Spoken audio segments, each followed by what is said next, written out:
সিনেটের ছাত্র প্রতিনিধি মোহাম্মদ মুস্তাকুর রহমান জাহিদ ৯,৪৬৭ ভোট।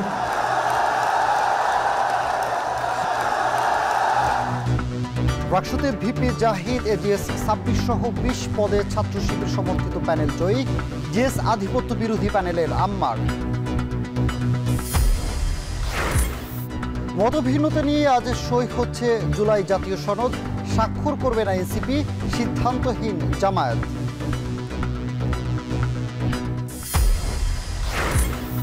আঠারো ঘণ্টা পর চট্টগ্রামে বিসিটের আগুন নিয়ন্ত্রণে, রাতভর ফায়ার সার্ভিস, সেনা ও নৌবাহিনীর যৌথ প্রচেষ্টা। বাড়ি ভাড়া নিয়ে ও শিক্ষা উপদেষ্টার প্রস্তাব প্রত্যাখ্যান, আজ থেকে আমরণ অনশনে এমপি ও শিক্ষকরা। এবং দক্ষতার অভাবে এক দশকে কমেছে নারী অভিবাসী, নিরাপদ অভিবাসনে সরকারকে উদ্যোগী হবার পরামর্শ।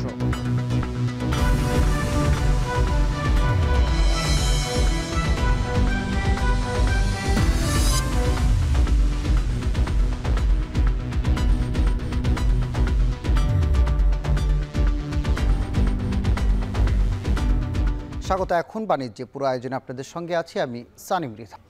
ডাকসু জাকসু চাকসুর মতো রাকসুতেও জয়ের ধারাবাহিকতা অব্যাহত রাখল রাজশাহী বিশ্ববিদ্যালয়ে ছাত্র শিবির।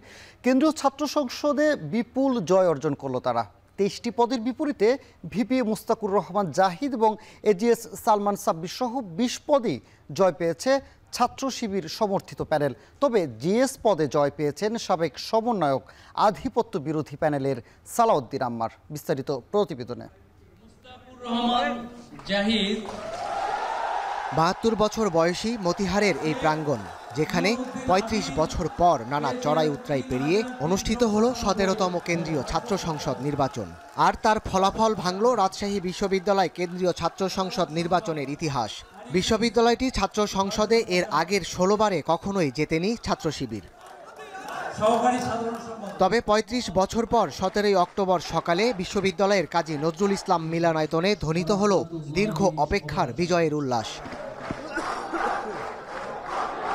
১৬ অক্টোবরের নির্বাচনে কেন্দ্রীয় ছাত্র সংসদের সর্বোচ্চ ভোট পেয়ে ছাত্র শিবির সমর্থিত সম্মিলিত শিক্ষার্থী জোট প্যানেলের ভিপি মোস্তাকুর রহমান জাহিদ হলেন ক্যাম্পাসের ১৭তম ভিপি। আর আধিপত্য বিরোধী ঐক্য প্যানেল থেকে সালাউদ্দিন আম্মার ও ক্রীড়া সম্পাদক ব্যতীত এজিএস সহ ২৩টি পদের ২১টিতেই ভোটের ব্যবধানে তাক লাগিয়ে বিজয় ছিনিয়েছে শিবির প্যানেল। এছাড়া বিশ্ববিদ্যালয়ের ১৭টি হল সংসদের প্রতিটিতেই নিরঙ্কুশ বিজয় পেয়েছে শিবির। কিভাবে হলো এই অর্জন, কাকে দিতে চান সেই কৃতিত্ব? শিক্ষার্থীরা জানালেন ছাত্র শিবিরের এমন অভূতপূর্ব জয়ের পেছনের কারণ। বললেন, ভোটের লড়াই শিক্ষার্থীদের স্নায়ু বুঝেই বিশেষ ইস্তেহার ঘোষণা দেয় সংগঠনটি। নির্বাচনের আগে ২৪-এর আন্দোলনের সৈনিকদের নেওয়া হয় প্যানেলে। আর অন্তর্ভুক্ত ঐক্যের বার্তা ছিল পাহাড় সমতলের সকল শিক্ষার্থীদের প্রতি। শিবিরের সমর্থনে বাড়তি মনোযোগ ছিল নারীদের নিরাপত্তা, ছাত্রী হলের নানা সংকট সমাধানের। বিজয়ী শিবির নেতারা বলছেন, শিক্ষার্থীদের দেয়া প্রতিশ্রুতিতেই সীমাবদ্ধ না থেকে এগিয়ে যাবে সকল সমস্যার সমাধানে। সাথে রাখতে চান অন্যান্য ভিপি প্রার্থীদের সমর্থনও। এখন রাজশাহী। রাকসু নির্বাচনের ফলাফল প্রকাশের পর বিশ্ববিদ্যালয়ের পরিস্থিতি জানাতে কাজী নজরুল ইসলাম মিলনায়তন থেকে যুক্ত হচ্ছেন রাকিবুল হাসান এবং বাইরের পরিবেশ জানাতে যুক্ত হচ্ছেন আমিরুল বাপ্পি। আমরা শুরুতেই রাকিবুল হাসানের কাছে যাব। রাকিব, ২৩টি পদের মধ্যে ২০টিতে ছাত্র শিবির জয় হয়েছে, বাকি ৩ পদে কাদের জয় হয়েছে জানাবেন?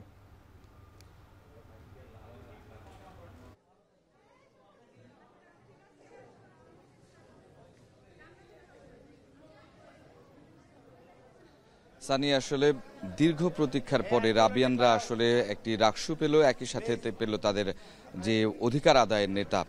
এবং সেখানে আমরা দেখেছি যে গেল বেশ কয়েকদিন থেকে নানা টানাপোড়েনের মধ্য দিয়ে এই যে রাকসু নির্বাচন সেটি গতকালকে অনুষ্ঠিত হয়েছে।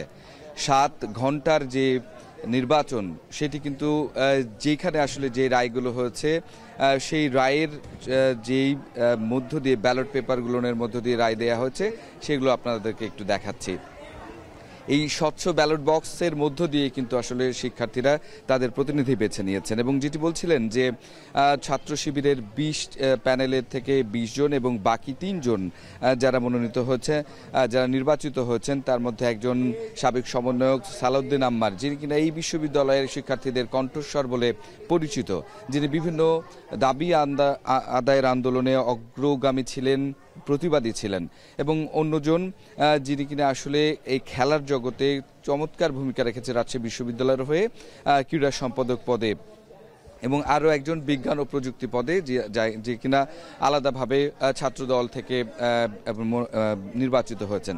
এছাড়া বাকি যে 20 জন প্রত্যেকেই কিন্তু আসলে ছাত্র শিবির প্যানেল থেকে এসেছেন, এবং তারা যেটি বলছেন যে এই বিজয়ের পেছনে দীর্ঘদিন পর এই রাকসুর ইতিহাসে প্রথমবারের মতো ছাত্র শিবির তারা ভিপি পদ পেলেন এবং প্রায় পূর্ণ প্যানেলে তারা জয়ী হলেন। এর পেছনে তারা বলেছেন দীর্ঘদিনের রাজনৈতিক চর্চা বিশ্ববিদ্যালয় কেন্দ্রিক, এবং সেখান থেকে যে আসলে শোষণ, সেখান থেকে যে আসলে নানা ধরনের যন্ত্রণা। আপনি জানেন যে রাজশাহী বিশ্ববিদ্যালয়ে যত শিক্ষার্থী রয়েছে সেখানে 70 ভাগই থাকে আসলে ক্যাম্পাসের বাইরে, বাকি 30 ভাগ আসলে বিশ্ববিদ্যালয়ে থাকে। সেখানে তাদের আবাসন সংকট, আবাসন নানা ধরনের সমস্যা, এবং এই আবাসনকে নিয়ে আসলে ব্যবসা বাণিজ্য করা হয়েছে, এবং ছাত্র যে সংগঠনগুলো রয়েছে তারা এগুলো করেছে, শাখা রাজনৈতিক সংগঠনগুলো। সেখান থেকে উদ্ধার পেতে আসলে এইরকম একটি সিদ্ধান্ত বা এইরকম একটি বিজয় এসেছে বলে এখানকার শিক্ষার্থীরা দাবি করেছেন। এবং একই সাথে শিক্ষার্থীদের নিরাপত্তার বিষয়টি এসেছে। সাইবার বুলিং থেকে শিবির যে এই অন্যরকম একটি সম্মান জানাতে পারে নারীকে, সেটা, এবং নারীদের আসলে যে সমস্ত হলগুলো রয়েছে, অর্থাৎ শিক্ষার্থী হলগুলোর নানা ধরনের উন্নয়ন এবং তাদের সহযোগিতার ক্ষেত্রে আসলে যে ভূমিকাটি আসলে তারা বলেছেন, এবং তাদের যে আসলে ইস্তেহার, সেই ইস্তেহারের উপরে আসলে ভিত্তি করে কিন্তু তাদের এই বিজয় অর্জন হয়েছে বলে এখানকার শিক্ষার্থীরা দাবি করছে। তো কিছুক্ষণ আগেই এখান থেকে সেই প্যানেলের ঘোষণা হয়েছে, এবং এখন যদিও শেষ হয়ে গেছে, তারপরে এখানে সেই আবহটি যেন আছে। তো এই ছিল আমার কাছে সানি এই কাজী নজরুল ইসলাম মিলনায়তনের ভেতর থেকে সর্বশেষ। এবার বাইরের পরিবেশ জানতে যুক্ত হচ্ছি আমিরুল বাপ্পির কাছে। বাপ্পি, ফলাফল তো বেশিরভাগই চলে এসেছে, শিক্ষার্থীদের মধ্যে উল্লাস কেমন দেখছেন জানাবেন।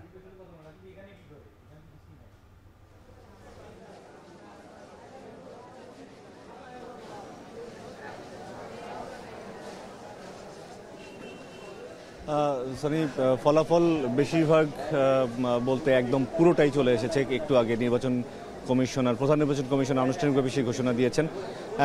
এখন শিক্ষার্থীদের মধ্যে যে উল্লাসের যে বিষয়টি আমরা দেখছি, যে যারা বিজয়ী হয়েছেন সেই সমস্ত যারা জিএস, ভিপি এবং এজিএস, তাদেরকে আসলে এক প্রকার কর্ডন করে নিয়ে যাচ্ছে তাদের সমর্থকরা বিভিন্ন দিকে, এবং কেউ কেউ গণমাধ্যমের সাথে কথা বলছেন। বেশিরভাগ সমর্থক আসলে যেহেতু সারা রাত জেগেছিলেন, তারা এখন একটু খানি নিশ্চুপ, কিন্তু যখন ফল ঘোষণা হচ্ছিল মিলনায়তনের ভিতরে, তখন আমরা দেখেছিলাম যে মুহুর্মুহুর স্লোগানে কিন্তু পুরো এই কাজী নজরুল ইসলাম মিলনায়তন একদম কেঁপে উঠছিল। আমরা দেখেছি যে যেহেতু 23টির মধ্যে 20টি শিবির সমর্থিত প্রার্থীরা বিজয়ী হয়েছে, ছাত্র শিবিরের যে স্লোগানগুলো, বিভিন্ন ধরনের স্লোগান, বৈষম্য বিরোধী আন্দোলনের সময় যে স্লোগানগুলো চালু ছিল মুখে মুখে, সেই স্লোগানগুলো আমরা দেখতে পেরেছি। এবং এর আগে যদি একটু জানিয়ে রাখি যে সারা রাত কিন্তু রাজশাহী বিশ্ববিদ্যালয়ের এই যে কাজী নজরুল ইসলাম মিলনায়তন, এর আশেপাশে এবং শহীদ মিনার চত্বরে এখানে দুটো জায়ান্ট স্ক্রিন ছিল। সেই জায়ান্ট স্ক্রিনের সামনে সমর্থকরা এবং সাধারণ শিক্ষার্থীরাও প্রায় সারা রাত জেগে এখানে ফলাফলের জন্য অপেক্ষা করছিলেন। সকালে যখন মোটামুটি নিশ্চিত হয়ে গেছিল যে কারা আসলে এই রাকসু নির্বাচনে জিতছে, তারপরে সাধারণ শিক্ষার্থীরা যার যার রুমে অথবা মেসে অথবা হলে গিয়ে তারা বিশ্রামের জন্য চলে গেছেন। কিন্তু যারা একদম কোর সমর্থক, যারা প্রার্থীদের সাথে এতদিন কাজ করেছেন, তারা এখনো পর্যন্ত তাদের ঘরে ফিরে যাননি। তারা এর পরে যে এতক্ষণ যে তাদের উল্লাসটা ছিল, সেই উল্লাসটাকে সাথে নিয়ে তারা ফিরবেন বলে আমরা জানতে পেরেছি। এবং যতটুকু জানা গেছে যে ছাত্র শিবির একটি শুকরিয়া নামাজ আদায় করবে, এবং তারপরে তারা আসলে তারা ফিরবে এবং কোনো ধরনের বিজয় মিছিল ছাত্র শিবির তারা করবে না বলেও আমরা জানতে পেরেছি। একটু আগে ভিপি, জিএস এবং এজিএস তিনজনই গণমাধ্যমের সাথে কথা বলেছেন এবং তারা যেটি আমাদের কাছে গত কয়েকদিন ধরেই বারবার বলে আসছিলেন যে তারা যদি যেতেন যে তাহলে তাদের যে ইশতেহার ছিল সেই ইশতেহার অনুযায়ী তারা কাজ করবেন। রাজশাহী বিশ্ববিদ্যালয়ের শিক্ষার্থীদের যে বিভিন্ন ধরনের সমস্যা আছে সেই সমস্যাগুলো নিয়ে তারা কাজ করবেন এবং যারা সাধারণ ভোটার ছিলেন, যারা শিক্ষার্থী, তাদের সাথেও আমরা কথা বলেছিলাম। তারাও চান যে তাদের যে দীর্ঘদিনের যে অপূরণীয় যে দাবিগুলো ছিল, অর্থাৎ এতদিন ধরে যে দাবিগুলো তাদের পূরণ করা হচ্ছিল না, তাদের বিভিন্ন সমস্যা সংকট যেগুলো নিয়ে কথা বলার মতো আসলে কেউ ছিল না, এখন তাদের প্রতিনিধি যারা হয়েছেন তারা তাদের সেই দাবিগুলো এবং তাদের সমস্যা সংকটগুলো প্রশাসনের কাছে তুলে ধরবেন এবং সেই অনুযায়ী তারা সেই সমাধানের চেষ্টা করবেন। বিশেষ করে যেমনটি আমাদের সহকর্মী রাকিবুল হাসান বলছিলেন যে আবাসন সংকট একটি বড় বিষয়, বিশেষ করে মেয়েদের হলগুলোতে যে নানা ধরনের সংকট আমরা দীর্ঘদিন ধরেই এই সংকটগুলোর কথা শুনে আসছিলাম, সেগুলো আছে। খাবারের একটি সংকট থাকে, সেই সংকটগুলো আছে। তো সব মিলিয়ে একটি উৎসব মুখর পরিবেশে এবং নির্বিঘ্নে একটি রাষ্ট্র নির্বাচন অনুষ্ঠিত হলো এবং একটি কথা না বললেই নয় যে এখানে কিন্তু আইন শৃঙ্খলা বাহিনীর আমরা একটা ভালো ধরনের ভূমিকা লক্ষ্য করেছি এই পুরো ভোট গ্রহণ এবং এখন পর্যন্ত ফলাফল যে নির্ধারণ হলো এই প্রক্রিয়াটা সম্পন্ন করার জন্য। তো এই ছিল আমার কাছে সব শেষ অবস্থা। রাষ্ট্র নির্বাচনে বিজয়ীদের নামসহ সার্বিক পরিস্থিতির সবশেষ খবর জানাচ্ছিলেন দুই সহকর্মী। গণ অভ্যুত্থানের রাজনৈতিক দলিল জুলাই জাতীয় সনদ স্বাক্ষর অনুষ্ঠান আজ। প্রায় এক বছর ধরে বিশেষজ্ঞ রাজনৈতিক দলগুলোর সঙ্গে আলোচনার পর তৈরি এই সনদকে নতুন রাজনৈতিক বন্দোবস্ত বলে মনে করেন বিশেষজ্ঞরা। তবে উচ্চকক্ষে পিআর এবং প্রধানমন্ত্রীর একাধিক পদ নিয়ে নোট অফ ডিসেন্টের বিষয়গুলোর সমাধান জরুরি। এদিকে বাস্তবায়নের পদ্ধতি সনদে না থাকায় স্বাক্ষর করছে না জামায়াত ও এনসিপি। তবে সংসদের দক্ষিণ প্লাজায় আয়োজিত স্বাক্ষর আয়োজনে অংশ নিচ্ছে বিএনপি সহ বেশ কিছু রাজনৈতিক দল। বিস্তারিত হাসিব বিল্লার প্রতিবেদনে। স্বাধীনতার ৫৪ বছরেও কাঙ্ক্ষিত সুফল পায়নি জনগণ, অর্জিত হয়নি গণতান্ত্রিক রাষ্ট্র ব্যবস্থা। সংবিধানের দেয়া ক্ষমতার অপপ্রয়োগ করেছে শাসক গোষ্ঠী।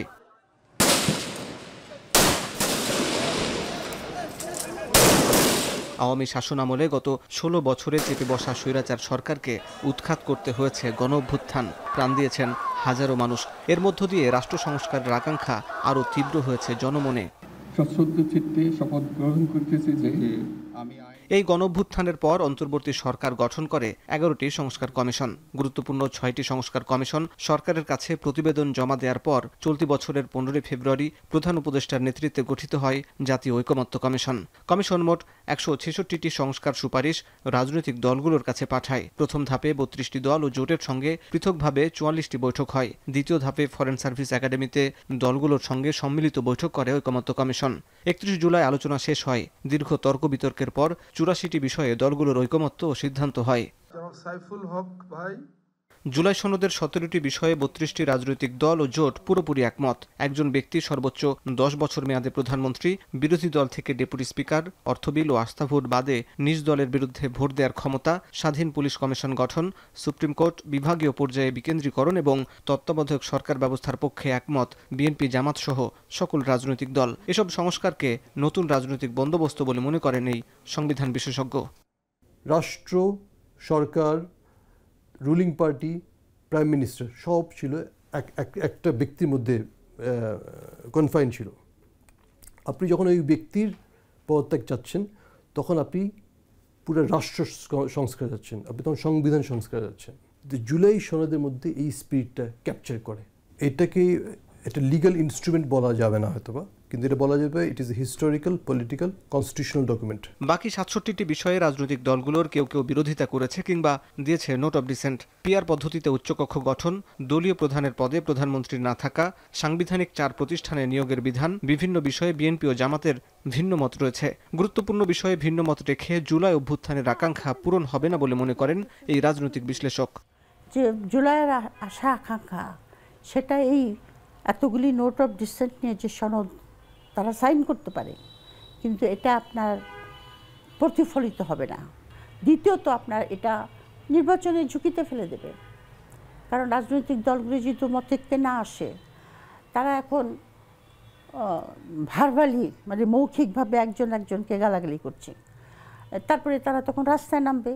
জুলাই সনদ বাস্তবায়নে গণভোট করার বিষয়ে দলগুলো একমত হলেও ভোটের দিন ও পথ পদ্ধতি নিয়ে দলগুলোর মতপার্থক্য আছে। গণভোটে পাশ হবার পরেও যেসব সিদ্ধান্তে দলগুলোর আপত্তি রয়েছে, ক্ষমতায় গেলে তা বাস্তবায়ন করবে না বলে জানিয়েছে বিএনপি।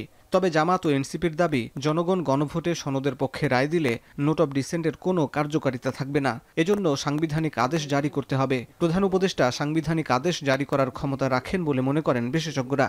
সংবিধান আদেশ একটা দেওয়া উচিত, কারণ সংবিধানের মৌলিক কিছু সংস্কারের সিদ্ধান্ত নেওয়া হয়েছে, তো সেটা আসলে অধ্যাদেশ দিয়ে করাটা ঠিক হবে না। নির্বাচনের পরবর্তী সময়ে জনপ্রতিনিধিরা যে শুধুমাত্র সংসদই বসবে না, তারা যে একটি কনস্টিটিউশন রিফর্ম অ্যাসেম্বলি হিসেবে বসবে, সেই বিষয়টা কিন্তু এখানে উল্লেখ করা যেতে পারে। প্রফেসর ইউনূস উনি হলেন চিফ এক্সিকিউটিভ, ওনার পিছনে বাংলাদেশের আপামর জনতা ওনার পিছনে আছে। উনি যদি একটা সাহসী সিদ্ধান্ত নিতেন, যেহেতু তোমরা ঐক্যমতে আসো নাই, আমি একটা ফাইনাল শেপ দিয়ে দেবো, দিয়ে ওটাকে উনি গণভোটে দিয়ে দিতে পারেন। জুলাই সনদের 7 দফা অঙ্গীকারনামায় সনদকে সংবিধানের তফসিলে অন্তর্ভুক্ত করা এবং সনদ বাস্তবায়নের প্রতিটি ধাপে আইনি ও সাংবিধানিক সুরক্ষা নিশ্চিত করার বিষয়ে বলা হয়েছে। তবে এর বাস্তবায়নের পদ্ধতি নিয়ে কিছু বলা হয়নি। তাই আইনি ভিত্তি ছাড়া জুলাই সনদে সই করবে না জাতীয় নাগরিক পার্টি। জামাতও স্বাক্ষরের বিষয়ে এখনও সিদ্ধান্ত নেয়নি, তবে স্বাক্ষর অনুষ্ঠানে অংশ নিতে যাচ্ছে বিএনপি। যদিও বৃহস্পতিবার কমিশনের সহসভাপতি বলেছেন, আগামী 14 দিনের মধ্যেই সনদ বাস্তবায়নের প্রক্রিয়া কি হবে তা সুনির্দিষ্ট করবে সরকার। যেসব দল আজ জুলাই সনদে সই করবে না, তারা পরেও সই করতে পারবে। এমন প্রেক্ষাপটে গণঅভ্যুত্থানের ঐতিহাসিক দলিল কতটা জন আকাঙ্ক্ষা পূরণ করতে পারবে, সেই প্রশ্ন থেকেই যাচ্ছে। হাসিব বিল্লাহ, এখন, ঢাকা। জুলাই সনদকে স্বাগত জানিয়েছে বিএনপি চেয়ারপারসন বেগম খালেদা জিয়া। বৃহস্পতিবার রাত 8টার দিকে এভার কেয়ার হাসপাতালে গিয়ে তাকে জুলাই সনদ স্বাক্ষর অনুষ্ঠানে আমন্ত্রণ জানান ঐকমত্য কমিশনের সদস্যরা। খালেদা জিয়ার হাতে তুলে দেন আমন্ত্রণপত্র। এ সময় তার শারীরিক অবস্থার খোঁজ খবর নেন কমিশন সদস্যরা। বিএনপির ভারপ্রাপ্ত চেয়ারম্যান তারেক রহমানকে আমন্ত্রণপত্র দিয়েছে ঐকমত্য কমিশন। জুলাই সনদ স্বাক্ষর অনুষ্ঠানে সব রাজনৈতিক দল উপস্থিত থাকবে বলে আশা করছেন ঐকমত্য কমিশন।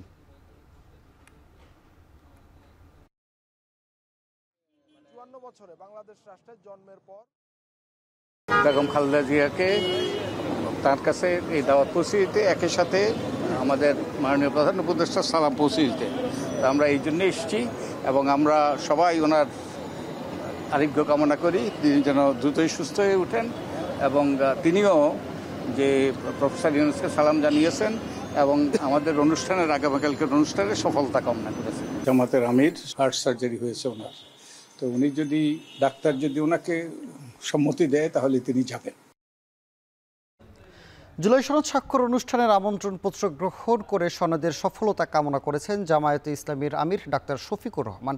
বৃহস্পতিবার রাজধানীর বসুন্ধরায় নিজ বাসভবনে ডাক্তার শফিকুর রহমানের হাতে প্রধান উপদেষ্টা ডক্টর মোহাম্মদ ইউনূসের পক্ষ থেকে জুলাই সনদ স্বাক্ষর অনুষ্ঠানের আমন্ত্রণপত্র তুলে দেন ঐক্যমত্য কমিশনের সদস্য ডক্টর বদিউল আলম মজুমদার। তবে তিনি অনুষ্ঠানে অংশ নেবেন কিনা এমন প্রশ্নের জবাবে ডক্টর বদিউল আলম মজুমদার জানান, সম্প্রতি ডাক্তার শফিকুর রহমানের বাইপাস সার্জারি হয়েছে। শারীরিক অবস্থা বিবেচনায় চিকিৎসকের অনুমতি পেলে তিনি অনুষ্ঠানে যোগ দেবেন।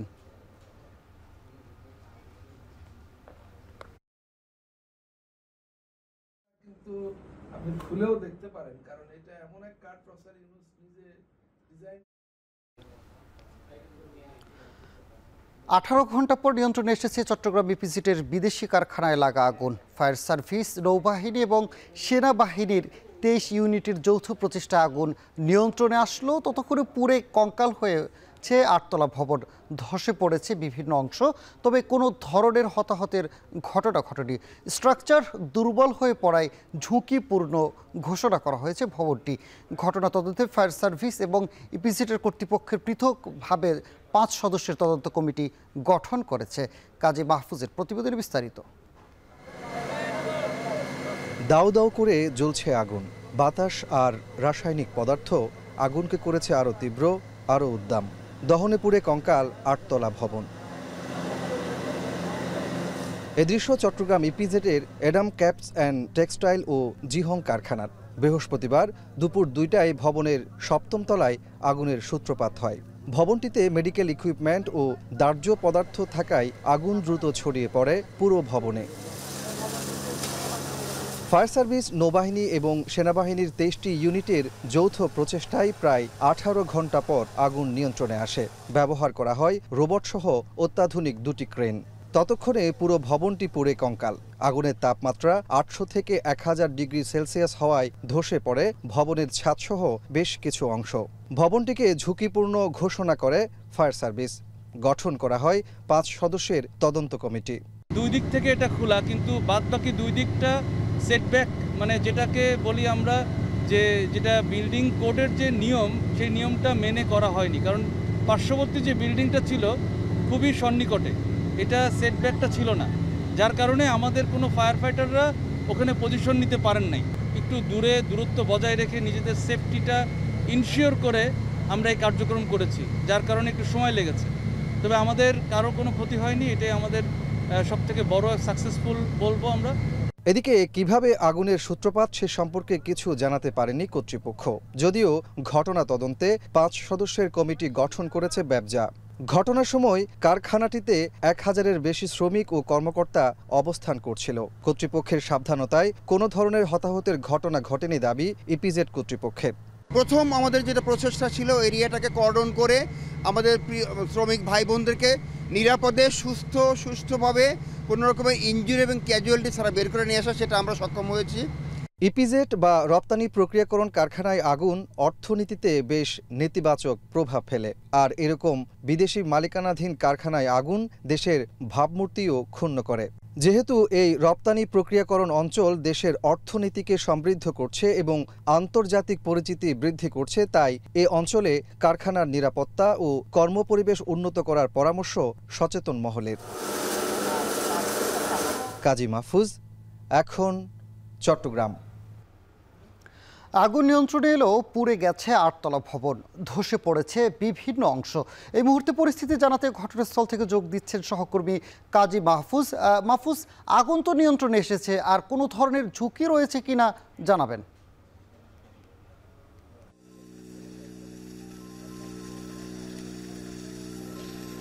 ঝুঁকি বলতে পুরো ভবনটি কিন্তু এখন ঝুঁকিপূর্ণ, যেটি ফায়ার সার্ভিসের পরিচালক যিনি আমাদের সাথে একটু আগে কথা বলেছেন তিনি জানিয়েছেন এই ভবনের ভিতরে প্রবেশ করাটা পুরোটাই ঝুঁকিপূর্ণ। তারপরেও আমরা দেখছি যে 18 ঘন্টা চেষ্টায় মূলত আগুন নিয়ন্ত্রণে আসে। এই মুহূর্তে নির্বাপনের যে কাজ সেটিও অনেকটা শেষের দিকে বলা যায়, যদিও এখনও ভবনের কিছু কিছু অংশ থেকে কালো ধোঁয়া বের হচ্ছে এবং পুরো ভবনটি দেখলে মনে হয় যে এটি একটি কনক্রিটের কঙ্কাল, যার বিভিন্ন অংশ একেবারে ধসে পড়েছে, ভেঙে পড়েছে, গ্লাসগুলো ভেঙে পড়েছে। সেই দৃশ্যগুলো কিন্তু আমরা এখানে দেখতে পাচ্ছি। ভবনের রঙও পরিবর্তন হয়েছে, কালো ভবন হয়ে গেছে লাল ভবনটি। তো এমন অবস্থায় বোঝাই যাচ্ছে আসলে কতটুকু ভয়াবহ অবস্থা ছিল এবং ঘটনার তীব্রতা কতটুকু ছিল, আগুনের তীব্রতা কতটুকু ছিল। এখন অবশ্যই যেহেতু আগুন নিয়ন্ত্রণে এসেছে, আমরা দেখতে পাচ্ছি যে এখানে যে ক্ষতগুলো সেগুলো অনেকটাই দৃশ্যমান হচ্ছে। যেহেতু এটি একটি ওয়্যার হাউস ছিল, মেডিকেল ইকুইপমেন্ট ছিল, এখানে বেশ কিছু তোয়ালে আমরা এই মুহূর্তে দেখতে পাচ্ছি, তোয়ালেগুলো একেবারে পুড়ে গেছে। তারপরে সুতোর বান্ডেল আমরা দেখতে পাচ্ছি, সেই বান্ডেলগুলো পুড়ে গেছে। এটা কিন্তু নিচ তলার দৃশ্য, একই দৃশ্য কিন্তু প্রতিটি ভবনে রয়েছে। আমরা দেখতে পাচ্ছি এখানে এখনো পর্যন্ত কালো ধোঁয়া বের হচ্ছে। ফায়ার সার্ভিসের পক্ষ থেকে তারা এই ঘটনার তদন্তের জন্য 5 সদস্যের একটি কমিটি গঠন করেছে। আগামী 15 দিনের মধ্যে সেটির প্রতিবেদন দেওয়ার কথা রয়েছে। পাশাপাশি ইপিজেড কর্তৃপক্ষ তারাও 5 সদস্যের কমিটি গঠন করেছে, 7 দিনের মধ্যে প্রতিবেদন দেওয়ার কথা রয়েছে। বলে রাখি যে এই যে ঘটনা, 18 ঘন্টা আগুন দাও দাও করে জ্বলল, যেখানে আগুনের তীব্রতা এত বেশি ছিল যে সেই আশপাশে দাঁড়ানো মানুষের মুশকিল ছিল। সেই জায়গাতে বলা যায় এখন অনেকটাই আগুনটা নিবৃত্ত করা গিয়েছে।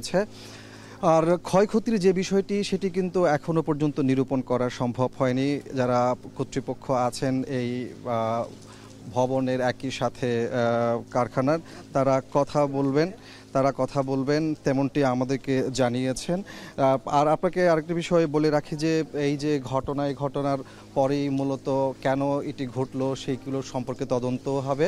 তো সব কিছুকে মিলিয়ে বলা যায় এই মুহূর্তে আগুন নিয়ন্ত্রণে রয়েছে এবং নির্বাপনের কাজও প্রায় শেষ পর্যায়ে। ক্ষয়ক্ষতিটা হয়তো আমরা আগামীকালের দিকে জানতে পারবো। আর এই ধরনের ঘটনা যেন পুনরাবৃত্তি না ঘটে, যেহেতু এটি একটি রপ্তানি প্রক্রিয়াকরণ এলাকা, যেখানে দেশের অর্থনীতিতে এই এলাকাটি বেশ ইতিবাচক প্রভাব রাখে, পাশাপাশি আন্তর্জাতিকভাবেও কিন্তু এই অঞ্চলটি পরিচিতি বৃদ্ধি করতে। তো সবকিছু মিলিয়ে ভবিষ্যতে এই জায়গাকে আরও বেশি সুরক্ষিত করার পরামর্শ দিয়েছেন বিভিন্ন মহলের এবং সচেতন মহল। চট্টগ্রামে এপিজিটির ভবনে লাগা আগুনের সবশেষ খবর জানাচ্ছিলেন সহকর্মী কাজী মাহফুজ। রাজধানীর শাহবাগ এলাকায় 3টি জায়গা থেকে অজ্ঞাত পরিচয় 3টি মরদেহ উদ্ধার করেছে পুলিশ। বৃহস্পতিবার রাতেই মরদেহ 3টি উদ্ধার করে ময়নাতদন্তের জন্য ঢাকা মেডিকেল কলেজ হাসপাতালের মর্গে পাঠানো হয়েছে। তাদের বয়স আনুমানিক 35 থেকে 45 বছর।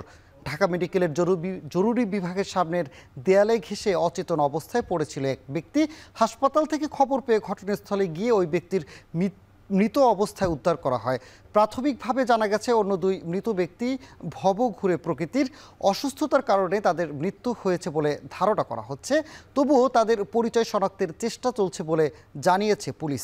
এ বিষয়ে তদন্ত প্রক্রিয়াধীন রয়েছে। ঢাকা মেডিকেল কলেজ হাসপাতাল জানিয়েছে কোনো দাবিদার পাওয়া না গেলে মৃতদেহগুলো আঞ্জুমান মুফিদুলে হস্তান্তর করা হবে। নানা নির্যাতন ও দক্ষতার অভাবে গেল 1 দশকে নারী অভিবাসীর পরিমাণ কমেছে 66%। অভিবাসন বিশেষজ্ঞরা বলছেন সমস্যা সমাধানে লেবার উইংগুলো রয়েছে সদিচ্ছার অভাব। সেই সঙ্গে শ্রম বাজার নারী বান্ধব করার পাশাপাশি নিরাপদ অভিবাসনে সরকারকে উদ্যোগী হওয়ার পরামর্শ বিশেষজ্ঞদের। সাজিদ আরাফাতের প্রতিবেদনে বিস্তারিত।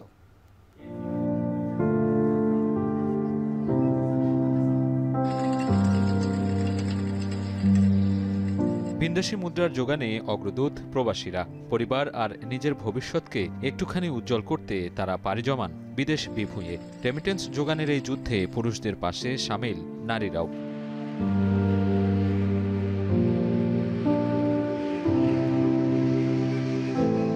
তবে বিদেশের মাটিতে সবার ভাগ্য সুপ্রসন্ন হয় না। ভিন্ন বাস্তবতার মুখে অনেককেই দুঃসহ স্মৃতি নিয়ে শূন্য হাতে ফিরতে হয়।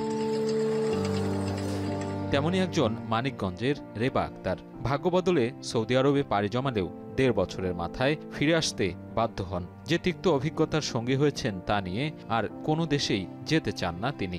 মারধর করতো, গায়ে হাত তুলতো। এভাবেই মনে করেন যে আমি অনেকবার অফিসে জানাই বা আমার স্বামী বাড়ি থেকে আমার এলাকাতে অনেক লোকজন নিয়ে অফিসে যায়, তারা শুধু বলে যে আয়না দিতেছি এরকম অনেক ডেট দেওয়ার পরে লাস্টে এভাবে মনে করেন 1 বছর 5 মাস আমি খুব কষ্টে কাটাইছি। নারী পুরুষ সবাই যাওয়ার মানে তারা সঠিক সিদ্ধান্ত নিয়ে যায় আমার মতো জানি কেউ বিপদে পড়ে না। জনশক্তি কর্মসংস্থান ও প্রশিক্ষণ ব্যুরোর সাম্প্রতিক এক পরিসংখ্যান বলছে গেল 1 দশকে নারী অভিবাসীর সংখ্যা কমেছে 66%। গেল 10 বছরের পরিসংখ্যানে দেখা যায় 2016 সালে নারী অভিবাসীর সংখ্যা ছিল 1 লাখের ওপর। করোনাকালে সে যাত্রায় অনেকটা ভাটা পড়ে। সবশেষ 2024 সালে বিদেশে গেছে 61,000 নারী কর্মী। আর চলতি বছরের মে মাস পর্যন্ত সে সংখ্যা 24,000-এর কিছু বেশি। নারী অভিবাসন কমে যাওয়ার কারণ হিসেবে উঠে আসছে নানা নির্যাতনের করুণ কাহিনী আর দক্ষতার অভাব। যারা দালালের মাধ্যমে যায় ওরা ওদের হাতে ফান্দে পড়ে গেলে ওরা ওখানে কাজটা করতে পারে। হাউস বিষয় যায় তাদের ক্ষেত্রে এরকম শোনা যায় স্যালারি পায় না বা টর্চার করে। আমরা যাচাই বাছাই করে আর কি যাইতে আছি। আবার ওই জায়গায় আমার এক বেআইন আর কি কাজ করে, এর সাথে যোগাযোগ করছি আমরা, তাই কইছে কোনো সমস্যা হইতো না। অভিবাসী কর্মী উন্নয়ন সংস্থা ওকাপের গবেষণা বলছে নারী অভিবাসীদের প্রায় 94%ই নানাভাবে মানসিক ও শারীরিক নির্যাতনের শিকার হন। 79% ঠিকমতো বেতন পান না আর নিয়মিত খাবারের অভাবে ভোগেন 80% নারী। বিশ্লেষকরা বলছেন পর্যাপ্ত দক্ষ ও প্রশিক্ষিত না হওয়ায় বিদেশে পিছিয়ে পড়ছে বাংলাদেশের নারী কর্মীরা। নারী অভিবাসনের সমস্যা সমাধানে লেবার উইংগুলোর সদিচ্ছার অভাব আছে বলেও জানান তারা। নারীরা নির্যাতিত হয় বিদেশে যে কর্মক্ষেত্রে, তার কারণে কিন্তু একটা নেগেটিভ ইমপ্রেশন আমাদের মধ্যে আছে। সৌদি আরব সহ আরবের বিভিন্ন দেশে যে কমপ্লেন মেকানিজম আছে, যে বিচার পাওয়ার যে স্ট্রাকচারগুলো আছে, সেখানে তাদেরকে প্রক্রিয়াগুলো আছে, সেখানে যে তাদেরকে হেল্প করা, তাদেরকে সেগুলো পাইয়ে দেওয়ার যে ব্যবস্থাগুলো, সেগুলো কিন্তু তারা সেখানে পায় নাই, বরং এই কারণে তাদেরকে ফেরত আসতে হয়েছে। অভিবাসন বিশেষজ্ঞরা বলছেন, নারীদের জন্য শ্রমবাজার আশানুরূপ সম্প্রসারণ হয়নি। এমন প্রেক্ষাপটে নারী অভিবাসন নিরাপদ ও আধুনিকীকরণ করতে জনশক্তি রপ্তানির প্রস্তাবিত চুক্তি বাস্তবায়নের দাবি তাদের। কিছুটা হলেও চাহিদা কমে আসছে আমাদের নারীদের। যেখানে চাহিদা আছে সেটা হচ্ছে যে তাদেরকে কিছুটা শোষণ করা যায়, অর্থাৎ তাদেরকে কম বেতনে নিয়োগ করা যায়, কারণ তারা একেবারে লেখাপড়া জানে না, কিছুই জানে না, শিখিয়ে পড়িয়ে নিতে হচ্ছে। এবং যেহেতু বাড়ির ভেতরে তারা কাজ করছে, জবাবদিহিতা সেখানে থাকছে না, এমনকি ওখানকার আইন অনুযায়ীও কোনো জবাবদিহিতার জায়গা তৈরি করা যাচ্ছে না। নতুন কোনো চুক্তি হয়নি, দেখা যাচ্ছে যে তুলনামূলকভাবে আস্তে আস্তে সেটা হারটা কমে আসছে নারীদের যাওয়ার ক্ষেত্রে। চুক্তির একটা স্ট্যান্ডার্ড ফরম্যাট তৈরি করে নেওয়া, যাতে নারীদের যেখানেই তারা যাবেন বেসিক কিছু জিনিস ওখানে চুক্তির মধ্যে থাকবে। নারীর নিরাপদ অভিবাসন নিয়ে কি ভাবছে জনশক্তি কর্মসংস্থান ও প্রশিক্ষণ ব্যুরো জানতে চাইলে প্রতিষ্ঠানটির মহাপরিচালক ক্যামেরার সামনে কথা না বললেও জানান, নিরাপদ অভিবাসনে সর্বোচ্চ গুরুত্ব দিচ্ছেন তারা। সাজিদ আরাফাত, এখন, ঢাকা। রাজধানীর কাঁচা বাজারে আসতে শুরু করেছে শীতকালীন সবজি, তবে আগের মতোই চড়া দামে বিক্রি হচ্ছে। বাজার পরিস্থিতি জানাতে রাজধানীর কারওয়ান বাজার থেকে যুক্ত হচ্ছে সহকর্মী মাহবুব হাসান রিপন। শীতকালীন কি কি সবজি আসতে শুরু করেছে এবং সবজির সরবরাহ কেমন দেখছেন, কোন সবজির কত দাম জানাবেন?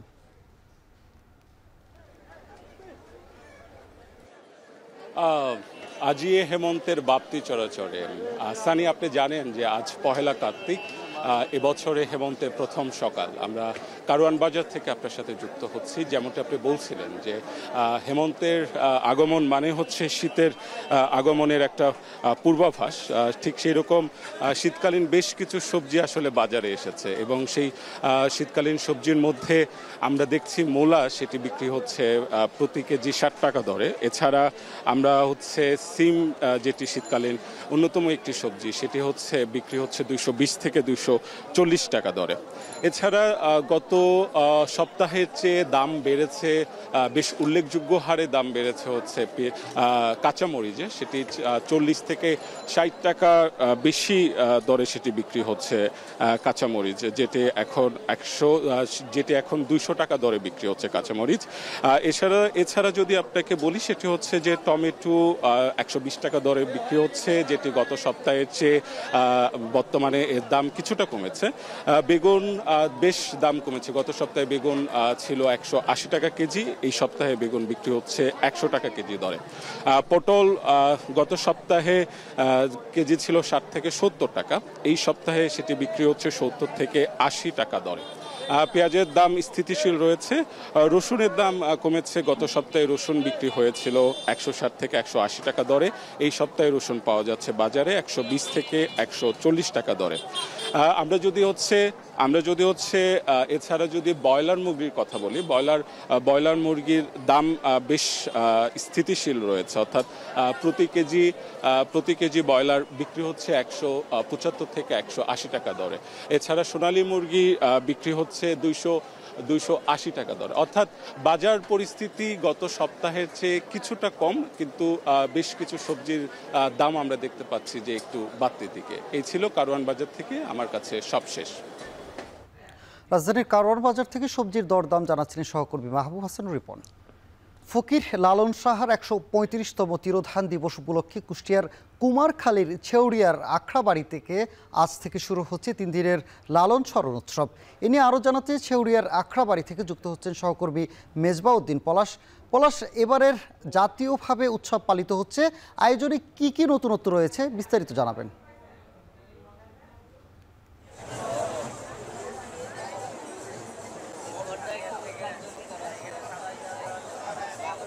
অধিবাসের মধ্য দিয়েই কিন্তু শুরু হয়েছে লালনের যে 135তম যে তিরোধান দিবসের যে অনুষ্ঠান, সেটি কিন্তু এই স্মরণ উৎসব শুরু হয়েছে। এই উৎসবের সকাল থেকে কিন্তু এই অনুষ্ঠান শুরু হয়েছে। এই অনুষ্ঠানের আনুষ্ঠানিক যে উদ্বোধন, সেটি সন্ধ্যায় আনুষ্ঠানিক উদ্বোধন আসলে হবে এবং এরপরেই যে সেখানে যে লালন যে মাঠে যে মঞ্চ, সেই মঞ্চে কিন্তু আলোচনা সভা, এরপর আলোচনা সভার পরে কিন্তু যে লালন যে শিল্পী বিভিন্ন দেশের বিভিন্ন অঞ্চল থেকে যে আসা যে বরণ্য যারা শিল্পী রয়েছেন, তারা সেখানে সেই গান পরিবেশন করবে এবং লালনের যে আধ্যাত্মিক বাণী এবং যে তার যে গান, সেগুলো আসলে গানে গানে প্রচার করবেন। এবং একটু বলি যে এই উৎসবকে ঘিরে কিন্তু এরই মধ্যে যে আকরাবাড়ি এলাকায় কিন্তু এখন হাজার হাজার মানুষের যে সমাগম, সেটি কিন্তু ঘটেছে এবং যে সেখানে ভক্ত বাউল এবং তারা কিন্তু খণ্ড খণ্ড যে আশপাশের যে মাজারের যে আশপাশের যে এলাকা, সেখানে খণ্ড খণ্ড বসে তারা লালনের যে আধ্যাত্মিক বাণী, সেগুলো গানে গানে প্রচার করছেন। এবং সেখানে কিন্তু এখানে না আসলে কিন্তু বোঝা যাবে না যে এখানকার যে চিত্র, সেটি কিন্তু হাজার মানুষে কিন্তু একেবারেই মিশে গেছে। তারা বলছেন যে লালনের যে বাণী, সেগুলো কিন্তু তারা সেইগুলো আসলে শুনছেন এবং সেটি কিন্তু উপভোগ করছেন।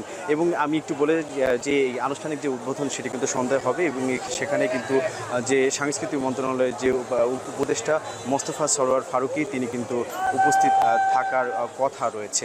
এই ছিল আমার কাছে কুষ্টিয়া থেকে।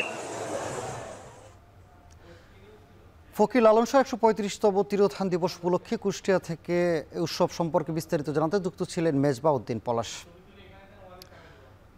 শরতের আগমনে বরিশাল যেন সেজেছে এক নতুন রূপে, যার সৌন্দর্য দেখতে জেলার কাউনিয়ার বিসিক এলাকায় ভিড় করছে প্রকৃতিপ্রেমীরা। যান্ত্রিক শহরের কোলাহলে এমন দৃশ্য মুগ্ধ করছে দর্শনার্থীরা। নতুন প্রজন্মকে আবহমান বাংলা ও ষড়ঋতু সম্পর্কে জানাতে পরিবার থেকে শিক্ষা প্রতিষ্ঠান সব স্তরেই চালাতে হবে প্রচেষ্টা। আমিনুল ইসলামের তোলা ছবিতে অমিত হাসানের প্রতিবেদন।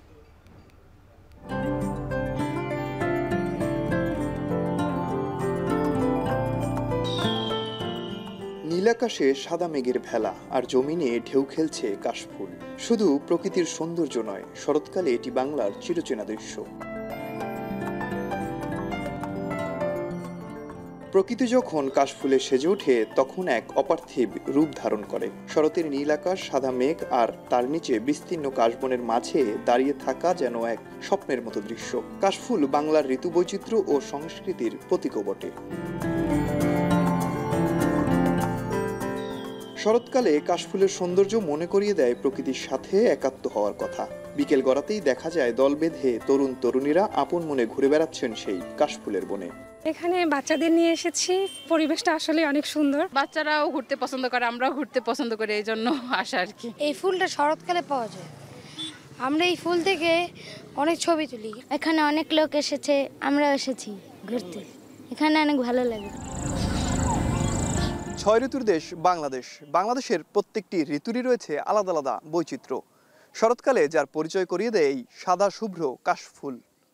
এর মাধ্যমে প্রকৃতি সাজে এক নতুন সাজে, যা শুধু কবি সাহিত্যিকদের মুগ্ধ করে না, মুগ্ধ করে প্রকৃতি প্রেমীদেরও। বরিশাল নগরীর 1 নং ওয়ার্ডের বিসিক এলাকায় বিশাল জায়গা জুড়ে কাশফুলের সমারোহ।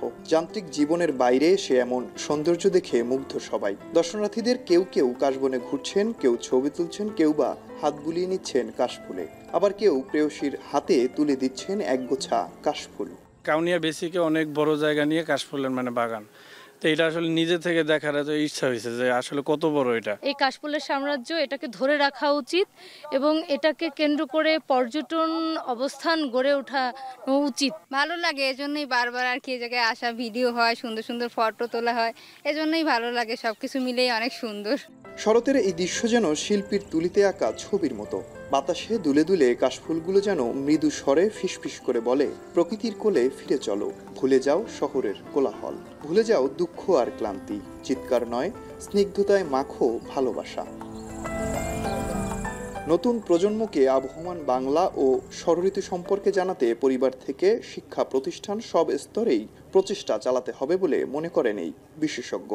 এইখানে আসার পরে ভালো লাগছে যে এইখানে দেখে মনে হচ্ছে মানুষের যাওয়ার কোথাও জায়গা নেই, কিন্তু মানুষ এখানে এসেছে, ছবি তুলছে, ছেলেকে নিয়ে এসেছে, মেয়েকে নিয়ে এসেছে, বন্ধু বান্ধবী সবাই এসেছে। আমরা যদি এই রকম আমাদের প্রাত্যহিক জীবনে, যান্ত্রিক জীবনের বাইরে গিয়ে যদি আনন্দের জায়গা, মানুষের সাথে মানুষের মন মিলানোর জায়গা যদি আমরা না পাই, তাহলে সত্যিকার অর্থে আমাদের জীবনকে আমরা চালাতে পারবো না। বর্ষার বিদায় শেষে শরতের আগমনে প্রকৃতি রং ছড়াচ্ছে সৌন্দর্যের। ভাদ্র আশ্বিন মিলে শরতের জয়গান। শরতের আকাশ, নদী, ফুল এসবই কেমন যেন শান্ত ও মায়াময়। অমিত হাসান, এখন বরিশাল। এবার আন্তর্জাতিক প্রসঙ্গ। যুদ্ধবিরতি চুক্তি অনুযায়ী ইসরায়েলি জিম্মিদের মরদেহ সময় মতো ফেরত না দিলে হামাসের বিরুদ্ধে যুক্তরাষ্ট্র পদক্ষেপ নেবে বলে আবারও হুঁশিয়ারি জানিয়েছেন মার্কিন প্রেসিডেন্ট ডোনাল্ড ট্রাম্প। এ সময় তিনি সতর্ক করে আরও বলেন, হামাস যদি গাজায় মানুষ হত্যা করতে থাকে তাহলে গাজার ভেতর প্রবেশ করে হামাস সদস্যদের হত্যা করা হবে। এছাড়া আর কোনো উপায় থাকবে না যুক্তরাষ্ট্রের। এদিকে ফিলিস্তিনের স্বাধীনতাকামী সংগঠন হামাস বলছে বাকি জিম্মিদের মরদেহ ফেরত দিতে আরও কিছুদিন সময় লাগতে পারে। তাদের দাবি, ইসরায়েলি হামলায় অনেক সুড়ঙ্গের প্রবেশ ও বের হওয়ার পথ বন্ধ হয়ে গেছে। ধ্বংসস্তূপ সরিয়ে সব পথগুলো পরিষ্কার করার পর মরদেহ হস্তান্তরের বিষয়ে কাজ করা যাবে। শেষ করছি এখন বাণিজ্য, তবে তার আগে শিরোনামগুলো জানাবো আরও একবার। মুস্তাকুর রহমান জাহিদ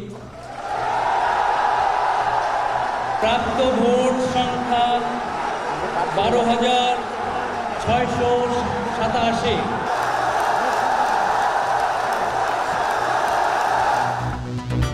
রাকসুতের ভিপি জাহিদ এজিএস 26 সহ 20 পদে ছাত্র শিবির সমর্থিত প্যানেল জয়ী। জিএস আধিপত্য বিরোধী প্যানেলের আম্মার। মতভিন্নতা নিয়ে আজ সই হচ্ছে জুলাই জাতীয় সনদ। স্বাক্ষর করবে না এনসিপি, সিদ্ধান্তহীন জামায়াত।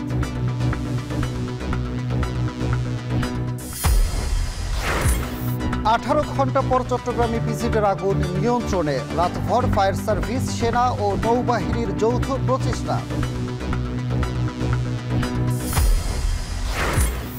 বাড়ি ভাড়া নিয়ে শিক্ষা উপদেষ্টার প্রস্তাব প্রত্যাখ্যান। আজ থেকে আমরণ অনশনে এমপি ও শিক্ষকরা।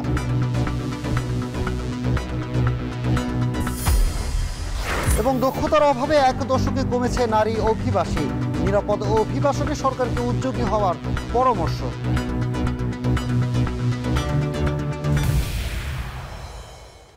এ ছিল এখন বাণিজ্যে। এখন টেলিভিশন ওয়েবসাইটে দেখতে ভিজিট করুন www.ekhon.tv এবং ফেসবুকে দেখতে ভিজিট করুন facebook.com/tv.ekhon ও ইউটিউবে দেখতে ভিজিট করুন youtube.com/c/ekhon tv।